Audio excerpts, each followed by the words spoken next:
Welcome to the Total War Warhammer 2 Lords Tournament. Before we begin, let's go over the rules. The tournament will begin with heats to see who is the best Lord from each faction. Whoever wins these heats will go on to the final to represent their race. The order of these heats has been randomly selected, as you can see, starting with the Tomb Kings and ending with the Lucky Bretonia, who drew last and get to skip a round of finals thanks to the odd numbers. Once all of the racial heats have been played and everyone has their champions, they will all go head to head until only one remains as the true Lord to rule all Lords. Each battle will consist of one-on-one fights between two randomly selected Lords from each faction. There will be no mounts or items allowed, but spells and abilities are enabled, so we should get to see some fireworks from some of the more magical competitors. To make sure we have a clear winner, the Lords have also been set to never retreat, so these battles will be to the death.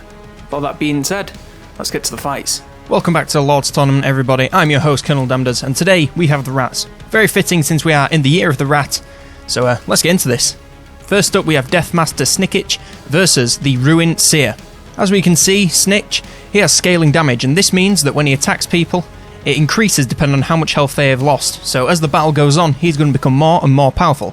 He also has Weeping Blades, Stalk, and Dodge. He's going to be a very, very hard opponent to take out. In his personal life, he's a Jeff Beck fan because he's everywhere and nowhere, baby. He also enjoys painting, mainly the clan symbol, and mainly using blood from his recent kills, so that's a very specific hobby you have there. As for family, he only has Lord Sneak, who is his boss, and he hasn't actually confirmed whether Snikch is here or not. You know, just gotta keep the mystery out there. He's going against Boris, who is our Grey Seer of Ruin. He's just a simple spellcaster, but don't underestimate him, he may put up a fight yet. His hobbies include Dead by Daylight, and his favourite killer is the Hag for some reason. He also enjoys Monopoly, and has his twin brother, Donald, cheering him on from the sidelines. Let's get into this bout. Okay folks, so let's get ready to rumble! Here we are, this is Storm Demon, this is our venue for today. I mean, it's pretty beautiful if you're a rat and you enjoy all the warpstone. But, you know, it ain't half bad. Right, let's get into this. So of course, since Snikch drew the short straw, he is going to have to make the advance to Boris over this terrain. He doesn't know exactly where he is, but, you know, he can kind of guarantee that he's somewhere over here. Now, Boris, we don't know if he's moving towards Deathmaster, or if he is just waiting around for him to come find him. There we go, he's just spotted him now. He's making a beeline straight for Boris. Now, we can clearly see Boris is just waiting around, because, you know, there's no point. It would be very useful if Boris can manage to get a spell off, to, you know, do some preliminary damage to Deathmaster Snikch before he gets there, but unfortunately, because of those smoke bombs, he can't see him until just now, and I wonder if he's going to do anything, you know, pop any spells off now that he can see him, or if he's just going to wait for him to get close and buff himself. Looks like he's going for the buff there. That's Death Frenzy, so that's melee attack and weapon damage, and he's getting a little bit of power recharge rate from his passive there, which is always nice, whereas Deathmaster Snikch comes in, gets a fantastic hit. What is that like? That must be like 700 damage, and another amazing hit. That was like, jeez. Leave some for the rest of us, man. Deathmaster Snikch completely dominating this battle so far, barely taking a hit of damage. In fact, I believe he might have just regenerated himself. Oh no, he just took a hit there. About 300 damage, but that is nothing compared to the thousands that have been done to Boris already. He's getting absolutely dominated in this battle. Oh, he's just summoned some Storm Vermin with halberds. I'm not sure that's allowed, but you know what? It's the Skaven, so I will allow it. I'm not sure if they're going to be able to save him, but they may certainly distract Deathmaster Snikch, while the Grey Seer can get a little bit of recovering time in, but he's straight back into combat. That may be his downfall, being a bit too overeager. It's a common fault of the Skaven there.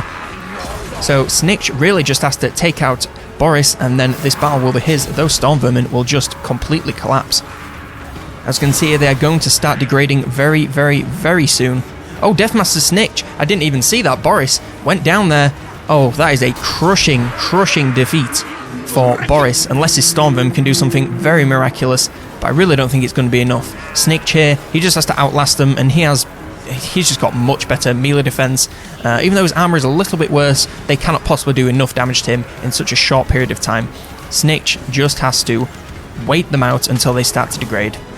There we go, he's used his smoke bombs, he's completely invisible, and these Storm Vermin degrade to nothing, and Snikch is going to take that one home. I mean, we could all really saw that one coming. You know, Deathmaster Snikch, he thrives in one-on-one combat, is where he belongs. He's an assassin, he's a duelist. It wasn't ever really a question, but, you know, we have to commend Boris. It was an admirable performance, and I'm sure all the guys back at the medical ward of the Skaven Undercity will be very proud of him if they don't just feed him to the rat ogres, which is it's very likely, actually.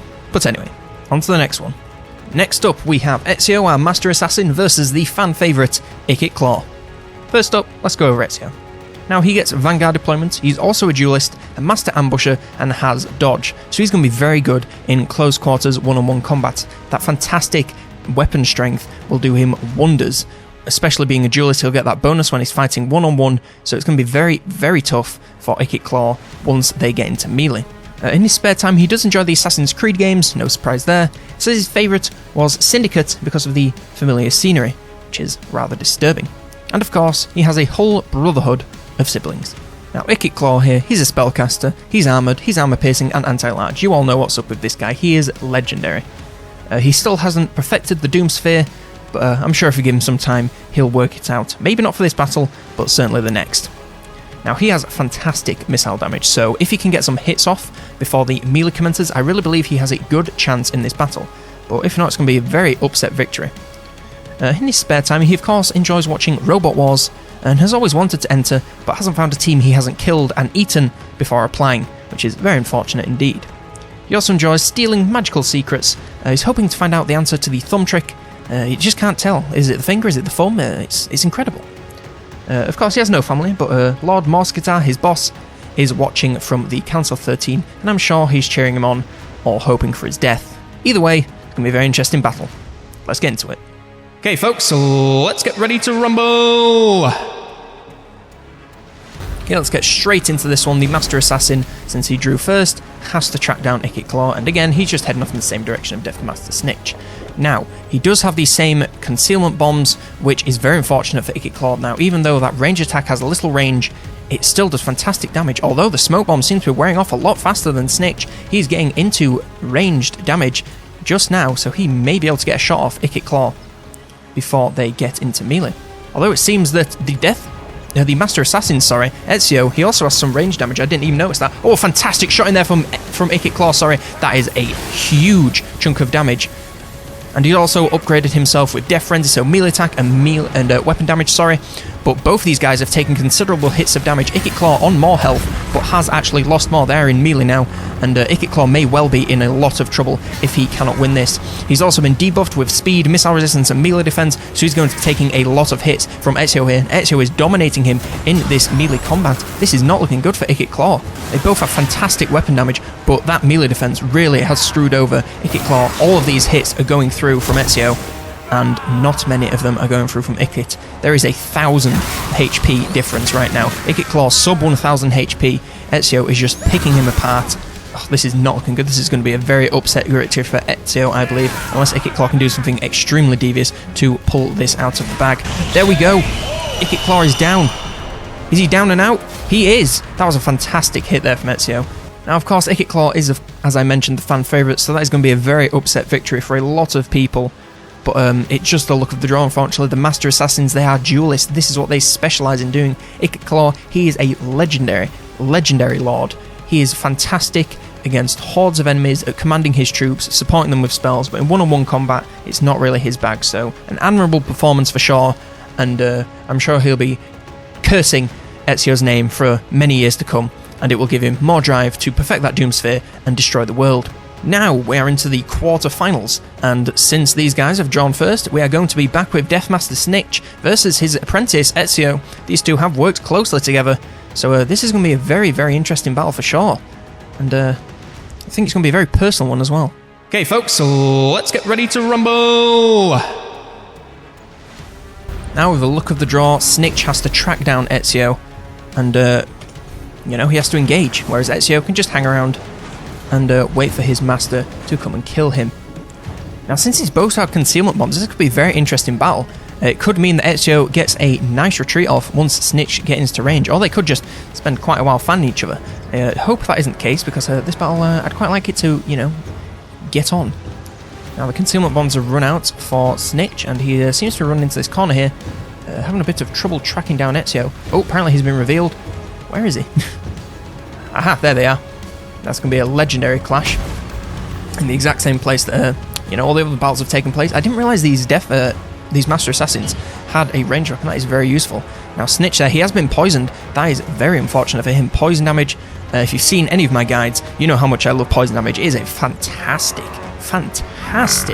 attribute to have on your weapons, as it just completely debuffs the enemy. Now that was, I don't even know what that was, but it was a huge explosion. Both men are injured quite severely. Deathmaster Snikch actually on the back foot here. I would not have expected that. The Master Assassin is cutting him to pieces. Deathmaster Snikch really needs to pull his head out of his ass and, you know, get some hits in here. He seems to be making a retreat. He's going for the concealment bombs again. They're not quite off cooldown. Now they are. What did he actually use? Yes, he did use his concealment bombs, but it seems that the Master Assassin is somehow managing to track him. I'm not exactly sure what Snikch's plan is here. I think he may just be gearing up for another charge, trying to avoid the poison damage and the Weeping Blade, getting that to wear off. Both these guys have Weeping Blades, which of course take 50% of your armor away, but since neither of them are particularly armored anyway, it's not that effective. But still, you know, you wouldn't want it. It's not very useful to have on you during the battle.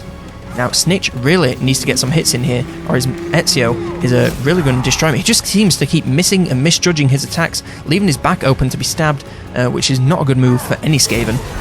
Cannot believe how this is turning out. Though Deathmaster is getting some fantastic hits in, just the Master Assassin is taking him to pieces. And he also has that bonus versus infantry, which Snikch actually does not. So he has the advantage over him. And oh my god, it looks like EZIO is really going to take this one home. Deathmaster Snikch on 304 health. He just needs one more hit, and then he is down now unless Snikch can pull something really out the bag here. It is all over him. He's on 59 health. This is coming down to the hair of health for Snikch. And there he goes. He is down. EZIO takes it. Another upset victory for EZIO. He is proving to be quite the underdog here. I really did not expect that result. I thought Deathmaster would completely wipe out EZIO. I didn't think it'd be even a competition. But that bonus versus infantry and the ranged damage debuffing Snikch before he could even get into combat really came to effect there. And you have to commend EZIO. It's an admirable performance, proven to be quite the underdog, and I'll be excited to see where else he goes in this competition. Next, we have our Warlock Master versus our Warlord. First of all, we have Warlock Master PENN. He's a spellcaster, he's armoured, armour-piercing, and anti-infantry. Unlike Ikit Claw, he has no ranged weaponry, but his melee weapon does a fantastic amount of damage, and of course he has magical attacks, so any physical resistances will mean nothing to him. In his spare time, he enjoys creating magic YouTube tutorials, which are very useful to all the Skavens with their tablets down in Skavendom. And he also enjoys competing with all Warlocks to see who has the best tricks. Skaven, if they are nothing else, they are competitive and they are aggressive. He doesn't have much family, but he has his best friend, Teller Shorttail, as his best friend / confidant. Now, our Warlord today is Donald, and he's twin brothers with our Grey State of Ruin, Boris. He does play a lot of Total War, actually. He always makes sure that he's trading with the Eastern Empires so that he can get his control asserted over there. He also enjoys quite a spot of golf, but he tries to keep a good balance between that and his work life, of course. As I mentioned, his twin brother is Boris, but they don't really see eye to eye on everything, at least not publicly. But I think they're a lot closer than they would have you believe. Okay, let's get into this bout. Okay, folks, so let's get ready to rumble! Here we are. PENN, since he drew the short straw, he does have to cross this great divide to track down Donald. Now, since he is a spellcaster, once he gets into range, he can just kind of pick him apart and, you know, not really do anything. So if I was Boris, I'd be making my advance, albeit slowly. I'd still be advancing because I don't want to just wait and get picked apart from range. This is going to be a very close one, folks. Can't really call this one. The Warlord, Donald, he does have more weapon damage, but it's not armor piercing, so I think the Warlock Master may be in the advantage here. There we go. Got a couple of abilities and spells going off. Of course, we have Death Frenzy. Who doesn't love a bit of Death Frenzy? Whereas Donald has opted for Verminous Valor to give him speed and leadership, and a cheeky explosion, as well as Deadly Onslaught, which is, you know, just a very, very standard ability, very useful for combat of any kind. Now, Donald actually is yet to take a hit, whereas PENN has taken quite a few himself already. There we go, PENN just got one in, and already Donald is 300 health down. These guys are kind of charging past each other. They really just need to, you know, get in there and duel. There we go, they're in melee combat now, they are locked in, and Donald taking another 300 damage hit, and another one there. Now, this isn't like it's going to be the speediest of bouts, but I think there's going to be some fantastic hits in, although Donald seems to be struggling to get any hits since that first one. He did a fantastic first volley, but he is yet to hit, at least substantially again, whereas PENN is just getting blow after blow. They may not be so powerful, but they are slowly wearing down Donald. Oh, another fantastic hit in there from Donald. You know, he could pull this back if he manages to dodge some and hit some of his own. There is only a 300 HP difference here, folks. You know, this could really go either way. We just need one of these guys to get a hit. Oh, a fantastic explosion there from PENN. It didn't seem to do too much damage, unfortunately, and it did do some miscast damage to himself, which, you know, he could pay for if this battle does not go his way. These guys seem to have awful melee attack and defense. They cannot get a hit on each other. There we go.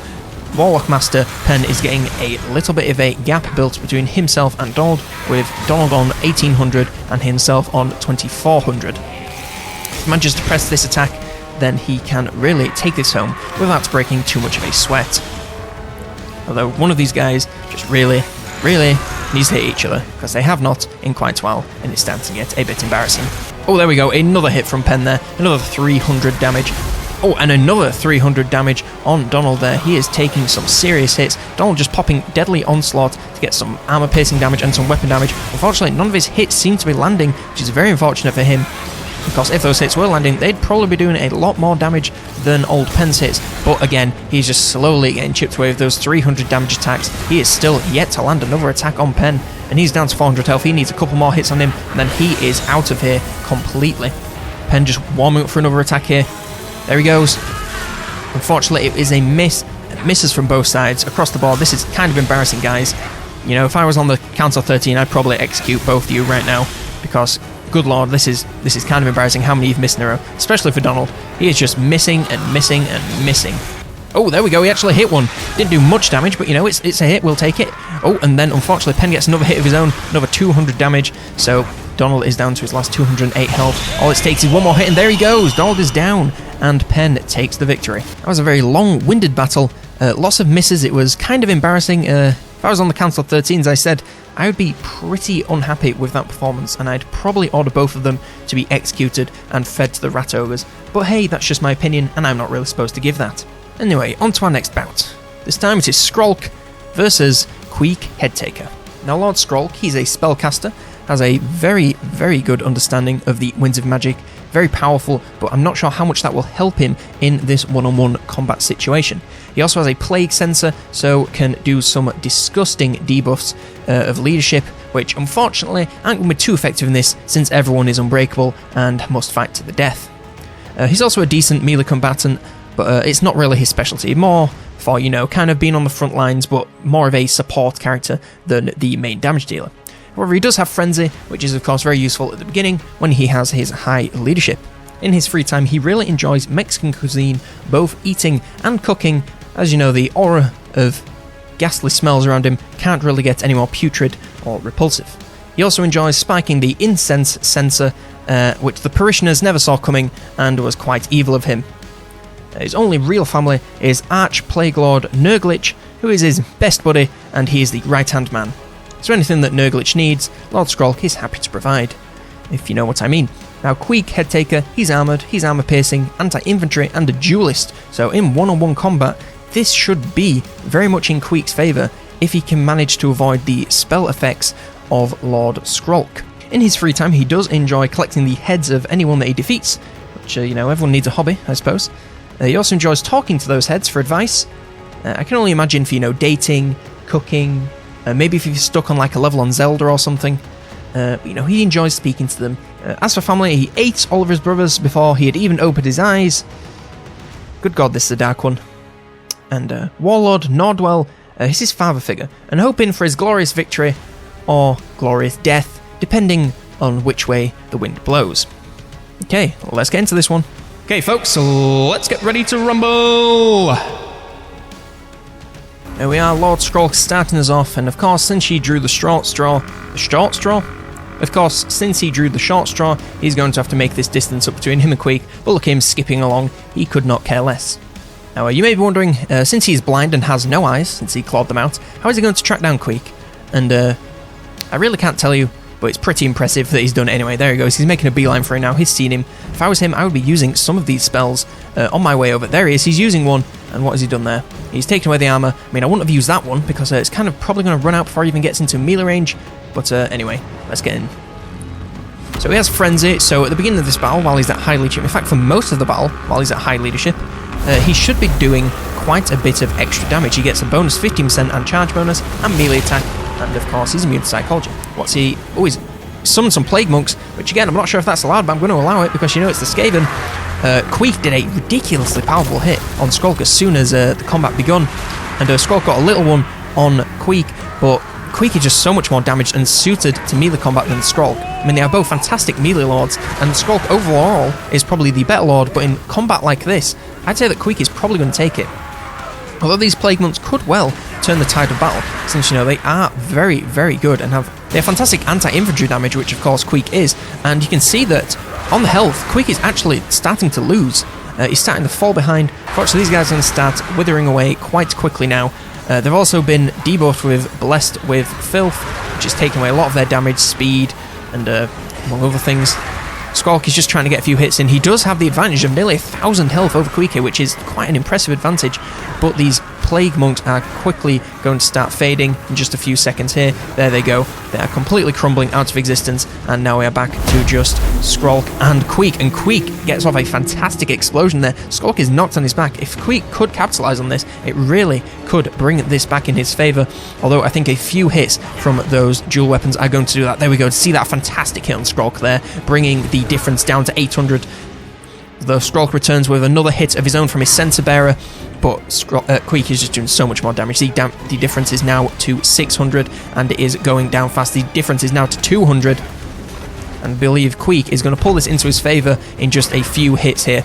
Difference is 400 back in Skrulk's favour, but there we go. Queek has used Stand Your Ground. He's going to be taking less hits, and there we go. Just as we saw, he is back in the pole position. The difference is 500. It's beyond 500 now. It's nearly 1,000 in Queek's favour, and it's just going to be a matter of time before Queek is completely... Skrulk is completely decimated. And there he goes. One final hit from Queek, and Skrulk is down. Queek will be moving on to the semi-finals. I mean, that was another one that we really could have called from the beginning, you know. Queek is just that fantastic duelist, and Lord Skrulk, while he is one of the best Skaven lords per cost, he just really is not built for one-on-one combat like that. Those Plague Monks did help him, as I said. That is where he belongs, in the front lines, in the midst of his troops, rather than the main one doing all the damage. But in the end, Queek took the victory, and it is very well deserved, so we can applaud him for that, and move on to the final quarterfinal. This time we have Tretch Craventail versus Karen, who is our Plague Seer. Now, Tretch Craventail, he's armoured, anti-large, a melee expert, and has charge defense against large foes, which, to be honest with you, not much of that is really going to help him, apart from the armour and the melee expertise. I really don't think anything else apart from that is going to help him, because, you know, he's not going against anything large, he's going against these little rat men, but you never know. His hobbies, he really loves the casinos, he has exceptional luck, he is famous for it, he seems to manage to weasel his way out of any situation, and, you know, if he loses at the tables, he can always stab the winner in the back, as is the Skaven way. He also enjoys the TV show Survivor. He finds it very relatable, as he is one of those himself. He is the survivor. He managed to weasel away out of any situation, as I said. As for family and friends, literally no one likes him. Everyone in the Skaven clans pretty much hates him. They send him to his death, and he just comes back alive, which is, of course, very frustrating. So yes, no one likes him whatsoever. Very sad. As for Karen, our Plague Seer, she's just a spellcaster, not the most suited for melee, but she has a bit of weapon strength at 310, not armor piercing unfortunately, so I feel like she's going to have a very hard time against Tretch with his very thick armor. Her hobbies include sharing anti-vax articles on Facebook. Apparently she claims she has a degree from the University of the Internet, which is very impressive. She also enjoys hassling basically anyone who is providing a service to her, so, you know, waitresses, doctors, cheesemongers, butchers, you know, anyone basically, as is the Karen way. She of course has 5 kids: Jaden, Braden, Hayden, Maiden, and O'Kaden. Okay, let's get into this battle. Okay folks, so let's get ready to rumble! Okay, let's get into this one. Tretch, of course, since he drew the first straw, he has to make his way over to take out Karen. Of course, they're probably going to be in the exact same spot. There we are, of course. They sit upon this little hill, awaiting their doom. Now, since Karen, of course, has access to the spells, she can just sit around, hopefully cast some as Tretch goes near, which she just has. What did she cast? She used Wither for some reason. I'm not sure why they keep doing that when they are not in melee combat. It's kind of a waste. He's down to 30 armor now, which, you know, that'd be great, but he's only going to be able to use about 10 seconds of it. Oh, sorry. She's only going to use about 10 seconds of it. There we go, getting into melee range now. So Tretch, he's making his charge. 40 charge bonus, absolutely devastating on Karen there, into her back as well. She has summoned some clan rats, which absorbed that charge. That was a very wise move, actually. There we go, he's used Verminous Valor and Stand or Die to himself some melee defense, some speed, some leadership, you know, all of the good stuff. and he's just going to have to fight these clan rats, while it seems that Karen is just going to kind of sit around and wait him out, which, not the most exciting strategy, but it's a strategy all the same. As you can see, Tretch not really having any trouble over these clan rats, barely taking any damage whatsoever. In fact, if we look at him, how much is he actually taking? He's taken 66 damage. Yeah, it's really nothing to worry about. These clan rats, we are literally just waiting for them to wither and die, which should be in about 15 seconds, although she has just summoned another unit of them, which is rather impressive. I don't know how she's doing this. Is this just her plan, just to summon lots of clan rats and hope for the best? What's just used on him there? Wither for minus 30 armor, that might actually make a kind of difference in the midst of all these clan rats, although they have basically nothing in the terms of weapon strength, so barely anything is going to go through. She's finally making the decision to get in there and maybe try and get some melee hits on him. She just got one which did a little bit. Oh, and Tretch used a fantastic explosion there, got rid of all the clan rats around him, blew Karen at least like 10 meters away onto her back. That cannot felt good, although she is yet to take a hit. Oh, there she goes, 400 damage in one hit. Yep, that's more than Tretch has taken this whole time, so yes, Karen is in a spot of bother. Tretch, for some reason, choosing to take on the clan rats when Karen is right next to him, and the clan rats will disappear in about 5 seconds. So a bit of an unwise decision for him there, but it's a decision he made nonetheless. There we go, the clan rats finally run out of time. They will start to degrade and just fall to pieces, and now we are back to just Tretch and Karen as we should be. So I believe Tretch is just going to start to completely pull apart Karen now, though he has taken some substantial damage. Tretch is on he's taken about 1,000 damage, whereas Karen, she's only taken about how much? Let's have a look. I mean, she's also taken about 1,000. It's just it's actually a smaller pool, so it looks like less. I'm not sure how this clan rat is still alive. It's got 60 health, and it's meant to be degrading. But you know, we're just going to ignore it. There he goes. He's down. Tretch just swung the spear around, lopped his head off. No worries whatsoever. There we go. We're in one-on-one combat now, so I believe that Tretch should really start to come into his own. Karen getting a few good hits in, but you know, nothing. If Tretch managed to land some of these, he would be completely pulling her to pieces. Use that explosion again, knocking Karen another 10 meters back onto her back, which cannot feel good. No, it cannot. Come on, Tretch, get some hits in there. The guys kind of seem to be circling each other right now. Not sure what to do. Come on, Tretch. I believe. Both of these guys missing. Wow, the Skaven really aren't good at these duels. There we go. 400 damage from Tretch onto Karen there. That's what I want to see. Just come on, pick him to pieces. Her to pieces, apologies. Another miss from both sides there. Let's see, it's Karen's turn to hit. Oh no, it's Tretch's turn. Oh, that's a hit. 300 damage was that? Not too shabby, not too shabby. Come on, pick him to pieces, Tretch. Oh, another hit. That was 400 damage. Karen is not looking good. She really needs some Winds of Magic to pull off some spells or something. She needs to wither his armor. If only she'd save that, she would be in a very good place right now to take down a lot of his armor and make a lot more of her damage go through. This is completely why you should save things like this. There we go. Karen is now sub 1,000 health. It is only a matter of time before Tretch takes this victory. He has over 2,000 health on her. She would need to do something miraculous to bring it back from right now. Unless she has a Doom Rocket stowed away somewhere up her blouse, I really don't think she's going to pull this one off. There we go, Tretch for another 4,000 hit. Follow it up with the explosion. Knock Karen onto her back 10 meters away. She's on 600 health. Now Tretch is just going to pick her apart. Unfortunately, he kind of messed up that charge, turned his back to her, took a hit, didn't hit him. Oh, there we go, Karen's down to 180 health. That was a fantastic hit yet again. And that spell gets interrupted and Karen goes down and Tretch takes the victory. Moving on to the semi-finals. Again, we could all kind of see that one coming. Karen tried to put it off by spawning a load of clan rats, and while they did slow it down, it was still Tretch that managed to outlast them and pick her to pieces in the one-on-one combat with those fantastic spear hits and wonderful explosions. Now we're on to the semi-finals. This time we have the Master Assassin versus the Warlock. Okay folks, so let's get ready to rumble! There we go, the Master Assassin is going to make his way down again since he is the first draw. And we shall see if he continues to provide an exceptional amount of value for the money. Like, just so we know, the difference between these two guys is about 700 gold if you want to bring them into a multiplayer battle. Now, while the Warlock Assassin, the Warlock Master, sorry, does have more health, the Master Assassin does have that ranged bonus, and of course he has that insane melee prowess. Now look at that, the first charge, sorry, has happened. The Warlock Master actually chose to meet him in the middle, which is a very interesting choice. And in the initial charge, Ezio already managed to bring this into his favour, and PENN is taking some serious hits. There is a 500, oh my god, there is a 1000 HP difference right now. I don't know how the Master Assassin even managed to get that big of a hit on. He must have used some abilities or something there to up his melee, his weapon damage, sorry, because that is an insane attack. He did about 500 there.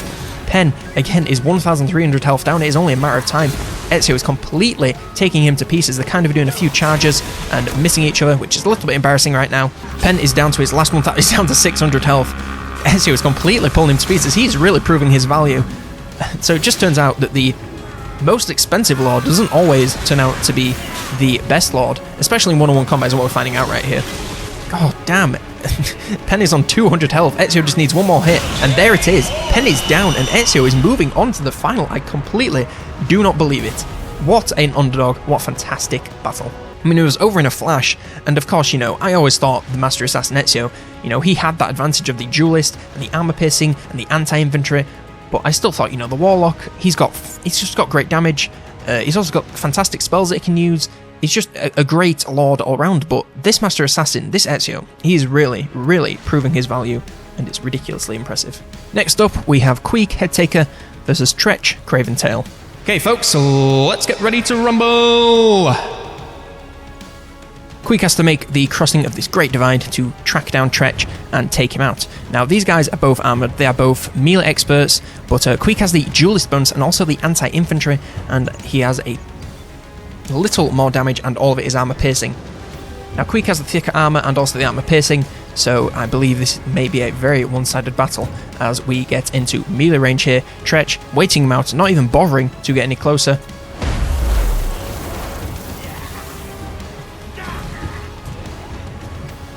There we go, both of them popped Verminous Valor to give themselves some speed and leadership and a little bit of an explosion. Queek also popped Stand Your Ground for that melee defense and the bonus leadership, which of course is completely useless, but we can't complain about that. There we go, both these guys getting some great hits, but Queek is completely decimating Snikch right now. Snikch is on 3,000 health, Queek has barely been touched, he's still on 4,100, he's barely taken any damage. God damn, Queek have like a 700 HP hit with that bonus versus infantry. That is ridiculous amounts of damage. Can Queek get another hit off like that? Good God, that is like 400, 300 and a bit. Queek is completely pulling Snikch to pieces. Another 300 damage hit there. Queek still, oh, it's just about fallen below 4,000, but Snikch has fallen below 1,000. This is extremely one-sided. Good Lord, Queek is absolutely dominating this battle. Snikch, it is only a matter of time before he is knocked out.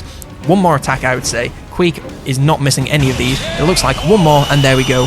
Snikch is out of the battle, and Queek is going on to the final versus our assassin.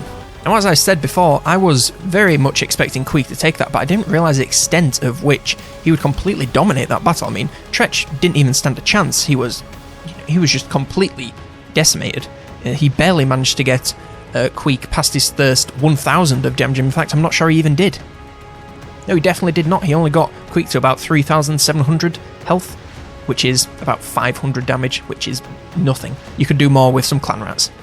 But anyway, now we go to our final.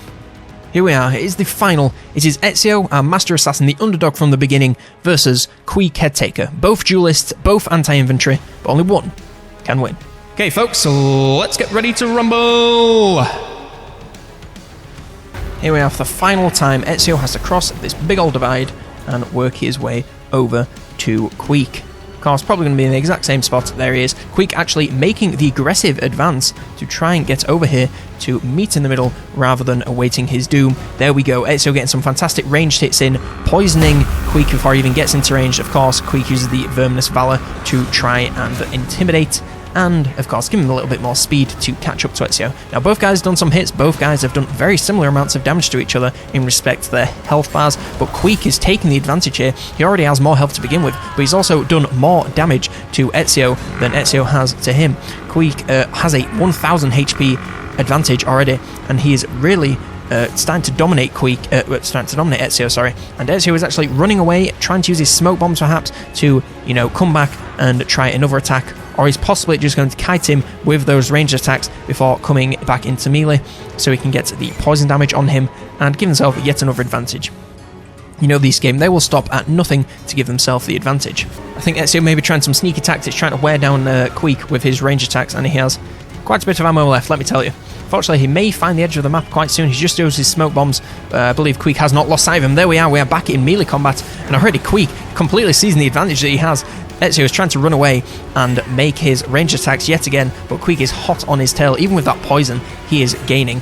Now Ezio is really going to need to do some work. He has reduced the HP gap to only 500, but still Queek has the advantage here, and it's not going to be long before they get back into melee. There they go, they did a couple of charges, missed a little bit, but I believe Queek managed to get him on the toe, and he's already back at these 1000 HP advantage. Queek is just dominating this final battle. Ezio can delay as much as he wants, but in the end, I think we all know that Queek is going to dominate. What a fantastic flipping attack from Ezio there. That was bloody marvellous to watch, but I don't think it's going to win him any battles. He's managed to pull the difference back to about 700, sorry, but it's still not going to be enough. He's trying to keep it up with those range attacks. It's just kind of delaying the inevitable at the moment. 300 HP difference. There we are, back into melee combat, and it looks like the Master Assassin managed to avoid Queek's damage, and he's brought the difference back to about 2,000, but there we go. Queek with another hit managed to bring it back to 500, and there we are, down to 700 or 800. Either way, Queek has the advantage, and he's not missing any of these attacks. It's coming right down to the wire. 700 for Queek, 500 for the Master Assassin. Master Assassin's on 200, and Queek is on 400. All we need is someone to miss an attack or hit an attack, and this could really go either way. Queek is now on the defensive. The Master Assassin is on 400. Queek is on 200. The Master Assassin on 1065, and Queek is down. The Master Assassin, Ezio, the underdog, takes the victory. Queek loses. The Master Assassin wins. What a down-to-the-wire final. I cannot believe that the underdog, the Ezio, that costs 1036 gold, managed to win against all of the other lords and beat them out. He beat Ikit Claw, which is over double his price. That is insane. What a well-deserved victory for a well-deserved underdog. He may, in fact, be our first no-name competitor going to the final. And there we have it. Ezio, the Master Assassin, is representing the Skaven in the final, and we're going up against the High Elves in his first of the final of all finals once we get to that. Probably in about 2036 at the rate that this is going. Anyway, if you have any comments on what you saw here today, if anything shocked you, if anything didn't shock you, then leave it down below and I would love to hear it. If you want to see more videos like this, or perhaps any guides or any news on Total War Warhammer, then consider subscribing and hit that bell notification so you never miss a video. But for now, I was COLONELDAMNEDERS, and I'll see you next turn.